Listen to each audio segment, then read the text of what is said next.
أما بعد فأعوذ بالله من الشيطان الرجيم بسم الله الرحمن الرحيم ألا إن أولياء الله لا خوف عليهم ولا هم يحزنون صدق الله المولانا العلي العظيم وصدق رسوله النبي الأمين المتين المبين الكريم ونحن على ذلك لمن الشاهدين والشاكرين والحمد لله رب العالمين بعد توحید کے متوالوں شمع رسالت کے پروانوں غوث اعظم کے دیوانوں خواجہ غریب عباس کے چاہنے والوں اعلیٰ حضرت کے عاشقوں سید بابا حسین کے چاہنے والوں بلند آواز سے درود پاک پڑھیے اللہم صلی علی سیدنا و شفیعنا و مولانا محمد وبارک وسلم صلی اللہ تعالی علیہ وسلم. حضرات محترم کافی دیر سے مہربانی مت لگ رہا ہمارا ٹائم.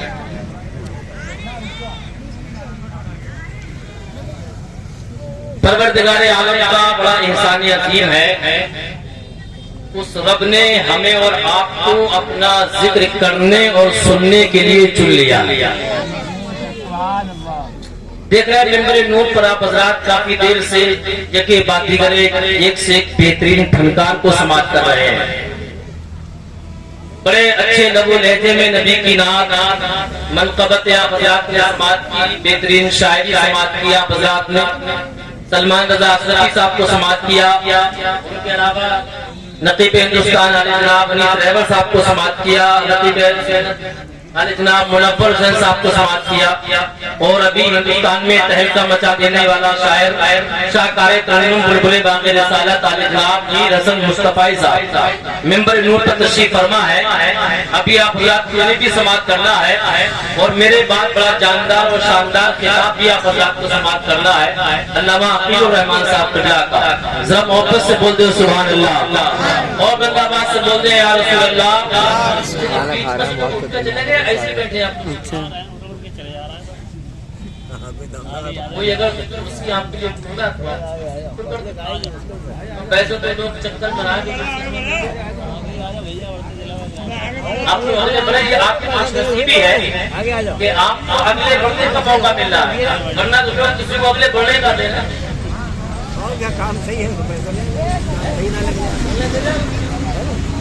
اگر کوئی کچھ اچھا کر رہا ہے تو دوسرا اتنے ایسا کر دیا تو اس لیے آپ کو موقع مل رہا ہے. مجمع باتوں کی حقیقت تو بڑی خوش نصیبی ہوتی ہے کہ آپ لوگوں کو بار بار کہتا ہے اگلے بڑھیے.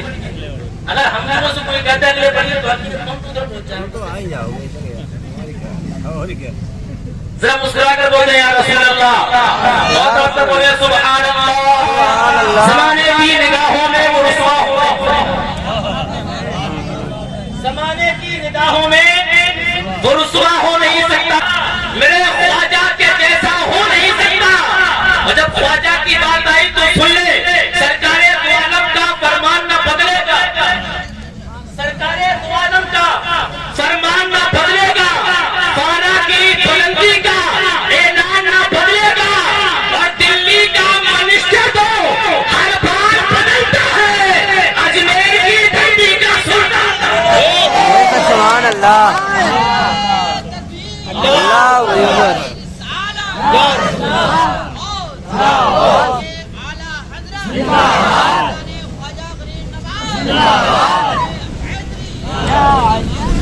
دلی کا منسٹر تو ہر بار بدلتا ہے، اجمیر کی دھرتی کا سلطان نہ بدلے گا.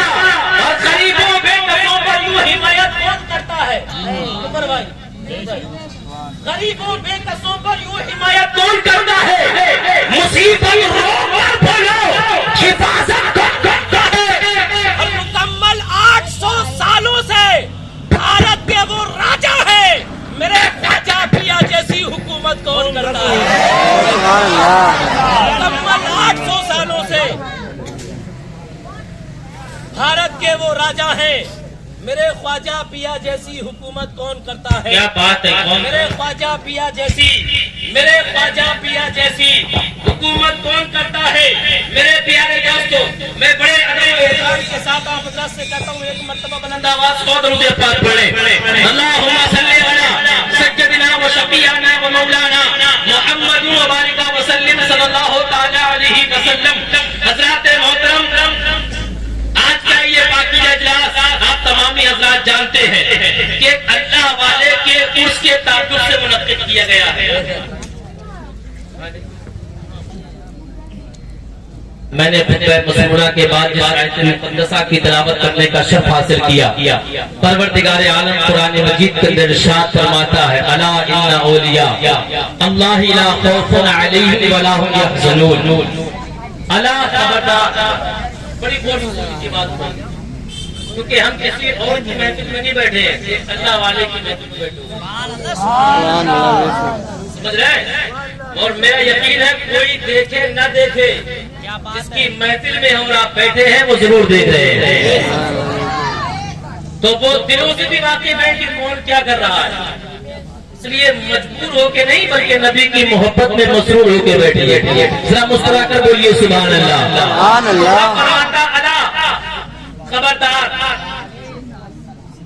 الا خبردار، ان اولیاء بے شک، الا خبردار بے شک اللہ کے ولیوں کو نہ کوئی خوف ہے نہ کسی کا ڈر۔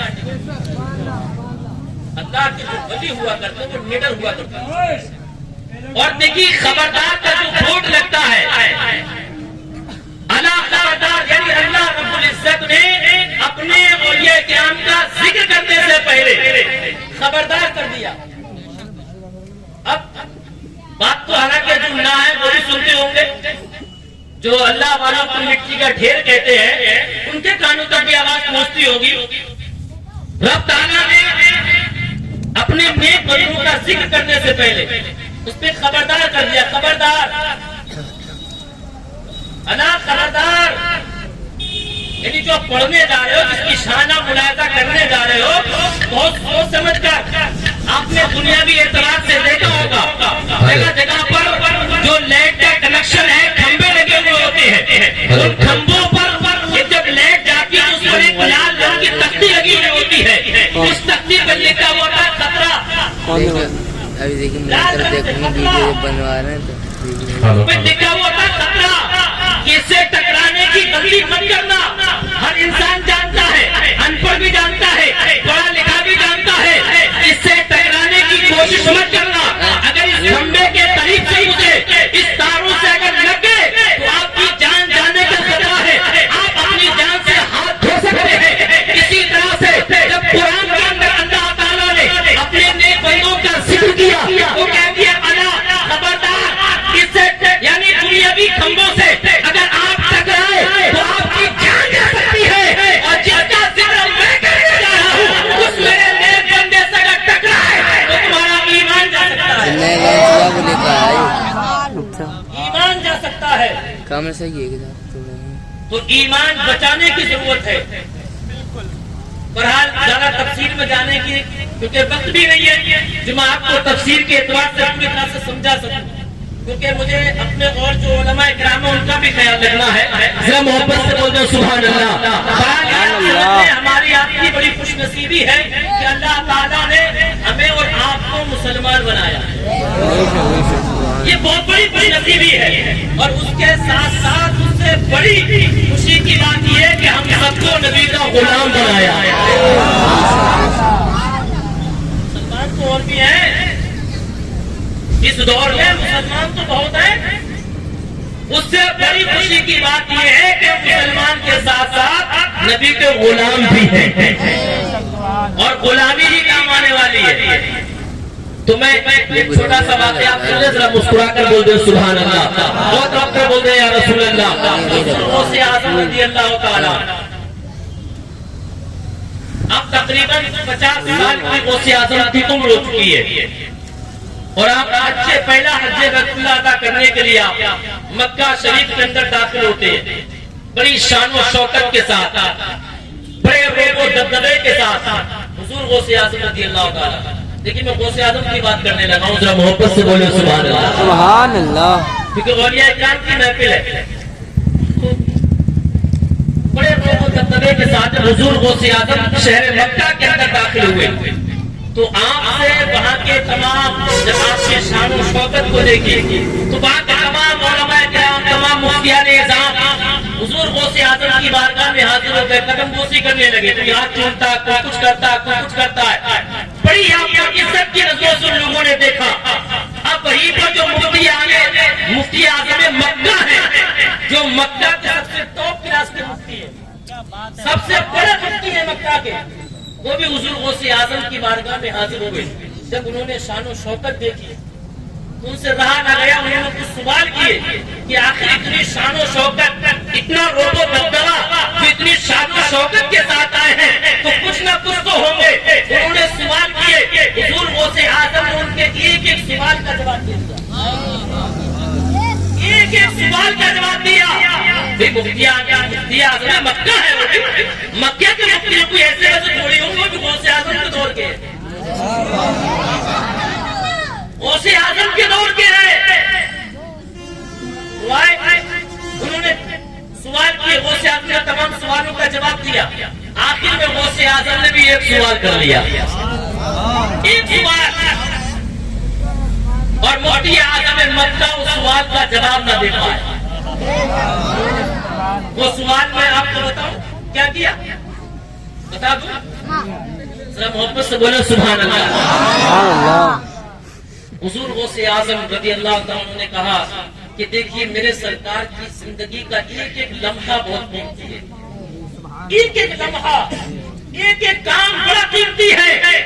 مگر ان قیمتی کاموں میں ایک بہت بڑا کام یہ بھی ہے کہ سرکار کو جب بعد وصال جو غسل دیا گیا تھا مفتی اعظم مکہ سے, غوث اعظم ارشاد فرماتے ہیں جو آقا کو بعد وصال جب غسل دیا گیا تھا اس غسل کے بچے ہوئے پانی کا کیا ہوا, اس پانی کا کیا ہوا. مفتی اعظم مکہ حیرت میں پڑ گئے, سوچنے لگے, دماغ کو دوڑانے لگے کہ یہ مسئلے کا جواب کون سی کتاب میں ہے, کہاں سے ملے گا. بہت تلاش کیا, یعنی دماغ دوڑایا. اس کے بعد میں کہا حضور آپ مجھے ایک دن کی مہلت دے دیں, میں صبح کو آپ کے سوال کا جواب دے دوں گا. حضور غوث پاک رضی اللہ تعالیٰ نے ارشاد فرمایا کہ آپ جائیے, آپ کے گھر میں جو لائبریری ہے اس کے اندر کتابوں کی تلاش کریں, آپ کتابوں میں ڈھونڈ لیں, آپ جو چاہے, آپ جیسے چاہے اس سوال کا جواب لے کر آئے. مفتی اعظم مکہ, کیونکہ وہی مکہ کے بہت بڑے مفتی ہیں, بڑے کرنوں پر والے ہیں, وہ بھی جاتے ہیں لائبریری کے اندر پہنچتے ہیں, ایک کتاب اٹھائی, دوسری اٹھائی, تیسری اٹھائی, چوتھی اٹھائی, پانچویں اٹھائی, چھٹی اٹھائی, ایک ایک کر کے جتنی کتابیں ان کے پاس ہیں ساری کتابیں پڑھی, مگر کسی کتاب میں اس سوال کا جواب نہ مل پا رہا ہے. پریشان ہو گئے, لوٹا اٹھانے کے بعد وضو کیا, وضو کرنے کے بعد 2 رکعت نماز نفل ادا کی, نماز نفل ادا کرنے کے بعد تسبیح ہاتھ میں لیتے ہیں, آقا کی بارگاہ میں دل کو لگاتے ہیں, آنکھوں کو بند کرتے ہیں اور درود پاک پڑھنا شروع کر دیتے ہیں. بولیے بولیے بولیے بولیے سبحان اللہ, اور مدد کے بولیے یا رسول اللہ. مفتی اعظم مکہ شریف پڑھنے لگے, پڑھتے پڑھتے پڑھتے پڑھتے آنکھ لگی, آنکھ لگ گئی, سو گئے, اور جب آنکھ لگی تو قسمت بیدار ہو گئی. کیا دیکھتے ہیں کہ ہمارے آپ کے نبی خواب میں تشریف لے آئے, سرکار خواب میں آ گئے. آقا نے ارشاد فرمایا کہ مفتی اعظم مکہ کیا بات ہے, تم نے مجھے کیوں یاد کیا, کیوں بلایا. تو عرض کیا یا رسول اللہ آپ کے بیٹے نے مجھ سے سوال کر لیا ہے اور میں اس سوال کے جواب سے بڑا پریشان ہو گیا. آقا تمام کتابیں چھان دی, یا رسول اللہ اس سوال کا جواب نہیں مل پا رہا ہے, آپ سے بہتر اس سوال کا جواب کون دے سکتا ہے. آقا آپ ہی بتا دیں.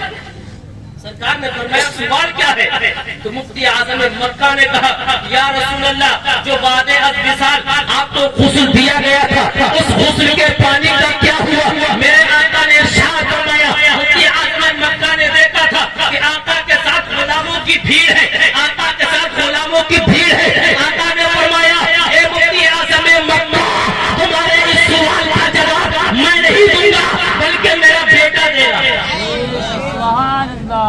آپ کے سمجھ میں نہیں آ رہی ہے بات؟ سمجھ میں آ رہی ہے؟ بات ختم کر دیں؟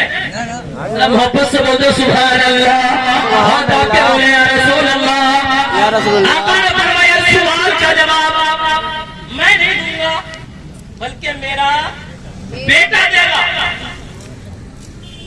مفتی اعظم مکہ نے پھر کہا یا رسول اللہ اس سوال کا جواب آپ عنایت فرمائیں۔ آقا نے فرمایا نہیں، اس سوال کا جواب میرا بیٹا دے گا۔ تیسری مرتبہ مفتی اعظم مکہ نے پھر عریضہ پیش کیا، آقا اس سوال کا جواب آپ عنایت فرما دے۔ میرے آقا نے ارشاد فرمایا اے مفتی اعظم مکہ تمہارے اس سوال کا جواب میرا بیٹا دے گا۔ تو انہوں نے مفتی اعظم مکہ نے اس شبی کی طرح، کیونکہ میرے آقا کے نور کی چمک ایسی تھی، میرے آقا کے نور کی دمک ایسی تھی کہ اس آقا کے نور کی چمک کی بنا پر جو شبی آقا کے برابر میں تھی اس کا چہرہ نظر نہیں آ رہا تھا۔ مفتی اعظم مکہ کو وہ چہرہ نظر نہیں آ رہا تھا، کپڑے نظر آ رہے تھے۔ یہ تو لگ رہا تھا کہ کوئی کھڑا ہے مگر آقا کے نور کے سامنے وہ چہرہ نظر نہیں آ رہا تھا، کیونکہ نور میرے آقا کا نور کی بات تو آپ کو پتہ ہی ہوگی۔ ایک مرتبہ میرے آقا باہر سے تشریف لا، صبح کے وقت، صبح صادق کے ٹائم کچھ اندھیرا تھا، اما عائشہ حجرے کے اندر کسی کپڑے کو سی رہی تھی، سوئی سے اچانک چراغ کی روشنی میں ہوا کا جھونکا آتا ہے اور چراغ یعنی ہوا کے جھونکے سے چراغ بجھ جاتا ہے۔ جب چراغ بجھتا ہے تو ہاتھ سے سوئی گر جاتی ہے، اما عائشہ سوئی کو تلاش کرنے لگتی ہے مگر اندھیرے کی بنا پر سوئی چمکتی نہیں ہے۔ اتنے میں آقا تشریف لے آتے ہیں، جب سرکار آتے ہیں آقا نے ارشاد فرمایا اے عائشہ کیا تلاش کر رہی ہو؟ عرض کرتے ہیں یا رسول اللہ سوئی گر گئی ہے، سوئی تلاش کر رہی ہوں۔ اتنا سننا تھا آقا مسکرا دیے اور سرکار جب مسکرائے آقا کے دندان مبارک کھلے تو ان سے جو نور نکلا، عائشہ فرماتی اس نور سے میں نے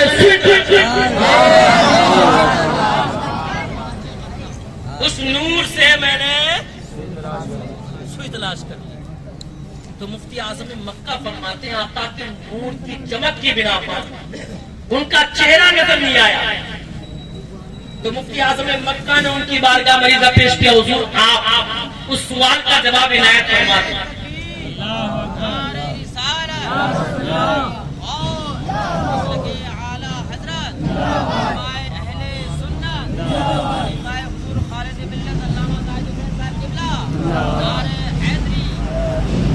سبحان اللہ، دیکھ رہے آپ علامہ سعد حسین صاحب قبلہ بھی ممبر نور پر تشریف لے آئے ہیں اور صاحب قبلہ بھی آ گئے ہیں۔ آپ ان کو تو بارہا جانتے ہی ہیں، کیونکہ وقت بہت تھوڑا ہے اس لیے تعارف میں کسی کا نہیں کرا پا رہا ہوں، معذرت چاہتا ہوں۔ صرف محبت شبی کی جانب اشارہ کیا کہ آپ بتائیں کہ اس پانی کا کیا ہوا، تو شبی سے آواز آتی ہے اے مفتی اعظم مکہ سنو اس غسل کے بچے ہوئے پانی کو، بڑی توجہ سے سنیں، اس غسل کے بچے ہوئے پانی کو اللہ تعالیٰ نے اپنے کرم سے آسمانوں پہ اٹھا لیا، اپنے کرم سے آسمان پہ اٹھا لیا اور پھر اس کو برسنے کا حکم دیا، اور جہاں جہاں پر اس کی بوندیں گری اللہ تعالیٰ نے وہاں وہاں مسجد کو بنا دیا، وہاں وہاں مسجد کو بنا دیا۔ یہ اعظم مکہ آپ کو خوش ہونے کی بات نہیں ہے، سوال کا جواب مل گیا۔ نیند سے بیدار ہوئے، فجر کی نماز پڑھی بڑی تیزی کے ساتھ، حضور غوث اعظم کی خانقاہ میں پہنچ گئے، حجرے میں پہنچ کے جہاں موجود تھے، بولے حضور وہ کل والا سوال اب گئے، کل جو سوال کر رہے تھے اب بتائیں۔ غوث پاک نے فرمایا ذرا بیٹھو، تسلی سے بیٹھو تو صحیح۔ بولے نہیں حضرت بتائیں سوال کیا تھا، سوال کریں آپ۔ غوث پاک نے فرمایا مطلب یہ ہے کہ آپ کو سوال کا جواب مل گیا ہے۔ تو کالا ٹیک تھی نا، اتنی محنت کرنے کے بعد سوال کا جواب ملا ہے. پریشان تھے اب بڑے خوش ہیں. بولے سوال کریں آپ کہ کل سوال کیا کر رہے تھے آپ؟ تو غوث اعظم نے اپنے سوال کو دوہرایا. ہاں بتاؤ میرے آقا کے اس وعدے از وصال خود جو آقا کو دیا گیا تھا اس سے جو پانی بچا اس پانی کا اللہ نے کیا کیا؟ تو مفتی اعظم مکہ کہتے ہیں اس پانی کو اللہ تعالیٰ نے اپنے کرم سے آسمانوں پہ اٹھا لیا. اٹھانے کے بعد اس پانی کا بادل بنایا. بنانے کے بعد فرشتوں کو حکم دیا اس پانی کو زمین پہ گرا دو. جہاں جہاں پر وہ پانی گرا ہے اللہ تعالیٰ نے وہاں قیامت تک مشرے بنا دیا. ماشاءاللہ مبارک ہو بدھولیا کی سرزمین پر کئی جگہ بوندیں گری. کئی جگہ بوندیں گری ہیں اور نہ جانے قیامت تک ابھی کہاں رہ گئی ہوں. مدعی لاکھ برا چاہے تو کیا ہوتا ہے وہی جو منظور ہے. کوئی کتنی بھی کوشش کر لیں جہاں بوند گر گئی ہے وہاں بننا ہے. قسمت والے آپ لوگ کہ آپ وہاں پر اپنے سر کو جھکا کے آتے ہیں جہاں میرے آقا کے غسل کا پانی گرا ہوا ہے. ذرا محبت سے بولتے سبحان اللہ. بہت آ کر بولتے یا رسول اللہ. اب کچھ لوگ اپنے آپ کو میرے نبی کی طرح سمجھ لیں. اپنے آپ کو نبی کی طرح سمجھ رہے ہیں. ارے نبی کی شان تو یہ ہے جہاں میرے آقا کے بچے ہوئے غسل کا پانی گر جائے وہاں اللہ تعالیٰ مسجد بنا دیتا ہے. ذرا مسکرا کر بول دے سبحان اللہ. اب مفتی اعظم مکہ نے جب سوال کا جواب دیا بات ختم ہو گئی. بات ختم ہو گئی نا. بھئی سوال کیا سوال کا جواب دے دیا. مگر غوث اعظم نے پلٹ کے کہا مفتی اعظم مکہ ذرا یہ تو بتاؤ یہ سوال کا جواب تمہیں دیا کس نے ہے؟ کس نے دیا ہے؟ تو مفتی اعظم مکہ عرض کرتے ہیں حضور اس سوال کا جواب مجھے مدینے والے نے دیا ہے. مدینے والے نے بتایا ہے. غوث اعظم نے کہا کہ صحیح بتاؤ کس نے بتایا؟ بولے آقا مدینے والے نے بتایا. بولے صحیح بتاؤ کس نے بتایا ہے؟ تم نے پھر کہا مدینے والے نے بتایا ہے. تو غوث اعظم اپنے جلال میں آتے ہیں ارشاد فرماتے ہیں اے مفتی اعظم مکہ تمہارے سوال کا جواب آقا نے بتایا ہے. یہ جو سرکار کے باعث ہے جو سرکار کے برابر ہے ایک شبی تھی اس نے بتایا ہے. سبحان اللہ. مکہ نے کہا آپ کو کیا کہہ رہی ہے بتاؤ. آپ کو کیسے پتا کہ آقا نے نہیں بتایا ہے انہوں نے بتایا ہے؟ آپ کو کیسے پتا؟ حضور غوث اعظم رضی اللہ تعالیٰ نے ارشاد فرمایا مجھے اس لیے پتا تو سوال کا جواب دینے والا کوئی اور نہیں تھا بلکہ میں تھا. نعرہ تکبیر نعرہ رسالت رحمت اللہ تعالیٰ علیہ. باقی وہ غلام ہے غوث اعظم کے جو غوث اعظم کے کنویں سے پانی بھر بھر کے غوث اعظم کے مہمانوں کو پلاتے تھے. اور ایک دن نہیں 2 دن نہیں 10-20 دن نہیں 20 سال لگاتار 20 سال لگاتار غوث اعظم کے مہمانوں کو آپ کے اس غلام نے 20 سال لگاتار آپ کے کنویں سے پانی